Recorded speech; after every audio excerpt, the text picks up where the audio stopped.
దేవునికి మహిమ కలుగునుగాక. యేసుతో నడుచుట వాక్ ఫర్ జీసస్ అనే కార్యక్రమాన్ని చూస్తున్న మీ అందరికీ నా హృదయపూర్వక వందనాలు. ప్రతిరోజు వాక్యాన్ని ధ్యానించి వాక్యములోని సత్యాన్ని గ్రహించుకుంటూ ప్రార్థనా జీవితంతో యేసుతో నడుస్తున్నారా? అయితే సంతోషం.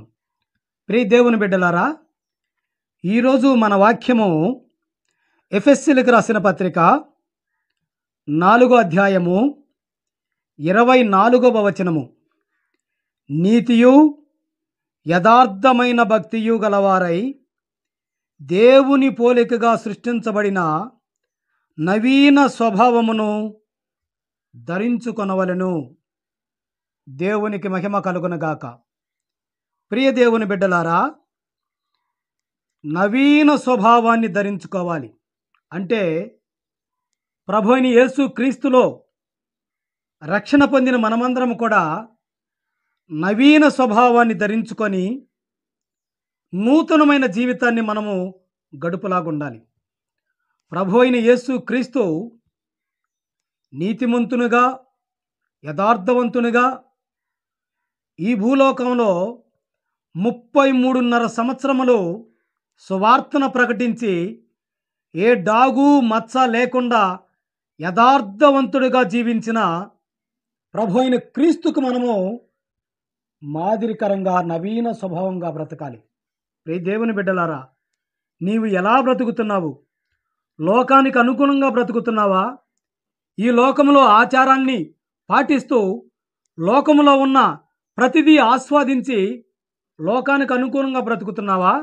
లేక రక్షణ పొందిన నీవు దేవుని స్వరూపాన్ని ధరించుకొని నవీన జీవితాన్ని గడుపుతున్నావా? పాత రోత జీవితాన్ని తీసివేసి నవీన స్వభావం కలిగి యథార్థవంతులుగా జీవిస్తున్నావా? ప్రియ దేవుని బిడ్డలారా, మనము దేవుని రక్షణలో దేవుని ఏర్పరచుకున్న మనమందరమైన బిడ్డలము యథార్థవంతులుగా జీవించాలి.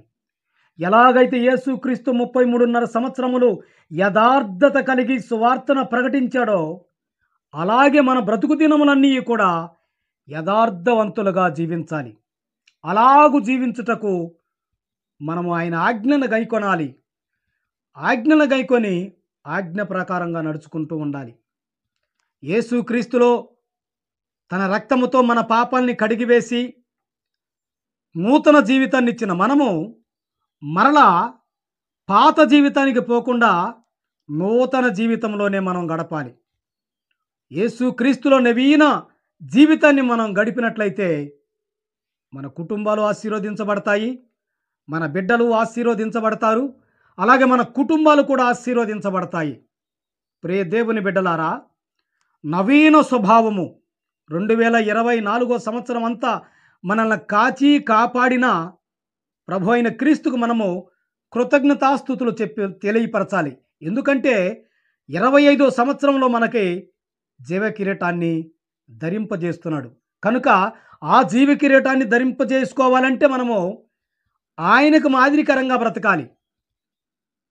అన్యులు కూడా ఈ బిడ్డ బ్రతుకుతున్నాడంటే క్రీస్తుకు మాదిరిగానే బ్రతుకుతున్నాడు, సాక్ష్యం కలిగి బ్రతుకుతున్నాడు, క్రియలు కలిగి యేసు క్రీస్తునందు బ్రతుకుతున్నాడు నవీన స్వభావంగా. ఇంతకుముందు ఎలా బ్రతికాడో అంతకు భిన్నంగా ఇప్పుడు క్రీస్తుకు మాదిరిగా నడుచుకుంటున్నాడు అని సాక్ష్యం చెప్పేవారిలాగా ఉండాలి. అనేక మంది మనల్ని గురించి సాక్ష్యం చెప్పుకునేవారిలాగా బ్రతకాలి, నవీన పరంగా బ్రతకాలి. ఎలా బ్రతకాలి అంటే మనమందరము కూడా నూతన స్వభావం కలిగి బ్రతకాలి. మన ఆలోచనలు కానీ, మన క్రియలు కానీ, మన నడత కానీ, మన చూపు కానీ సమస్తము నవీనముగా ఉండాలి. నవీనముగా బ్రతకాలి, యథార్థవంతులుగా బ్రతకాలి. అట్టి కృప మనందరికీ కలుగునుగాక. ఆమెన్. చిన్న ప్రార్థన చేసుకుందాం. మహోన్నతుడా, నా ప్రియమైన తండ్రి, నీ పాదాలకు వందనాలు నాయనా. గడిచిన కాలమంతయు మమ్మల్ని కాచి కాపాడినందుకు స్తుతులు స్తోత్రములు చెల్లిస్తున్నాము తండ్రి. ఇదిగో నాయనా, పోయిన 2024 సంవత్సరం నుండి 25వ సంవత్సరంలోకి మమ్మల్ని నడిపించిన విధానాన్ని బట్టి నీకు కృతజ్ఞతాస్తుతులు చెల్లిస్తున్నాము నాయన.